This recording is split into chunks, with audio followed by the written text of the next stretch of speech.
Hi friends, అందరికీ నమస్తే. Present అయితే ఈ రోజు అయితే మనం అయితే ఉసిరికాయ పచ్చడి అయితే పట్టాం. మొన్న పట్టిన పచ్చడి అయితే మాత్రం అయిపోయింది. ప్రజెంట్ ఈ రోజు అయితే పచ్చడి అయితే పట్టడం జరిగింది. చూడండి, ఆయిల్ అయితే మాత్రం పచ్చడికి అయితే ఎప్పుడు ఎక్కువే ఉండాలి.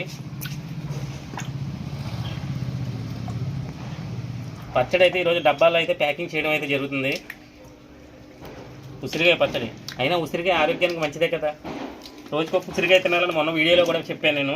అందుకే చాలా ఫాస్ట్గా ఉసిరికాయ పచ్చడి అయితే అయిపోతూ ఉంటుంది. వేడి వేడి అన్నంలో ఈ ఉసిరికాయ కలుపుకుందంటే ఎలా ఉంటుంది చెప్పండి. సూపర్ ఉంటుంది కదా. అదనమాట ఈరోజు అయితే మన బండి దగ్గర అయితే పచ్చడి అయితే మాత్రం 1/2 కేజీలు ఉంటాయి, అలాగే 1/2 కేజీలు ఉంటాయి. ఎవరికైనా కావాలనుకుంటే మన బండి దగ్గరికి అయితే వచ్చేసండి. ఉసిరికాయ పచ్చడి అయితే ప్యాకింగ్ అయితే చేయడం జరుగుతుంది ఈరోజు డబ్బాల్లో. 1/2 కేజీలు అలాగే 1/2 కేజీలు కూడా. Thank you. అలాగే మన వీడియోని కొంచెం సపోర్ట్ చేస్తూ ఉండండి. Thank you.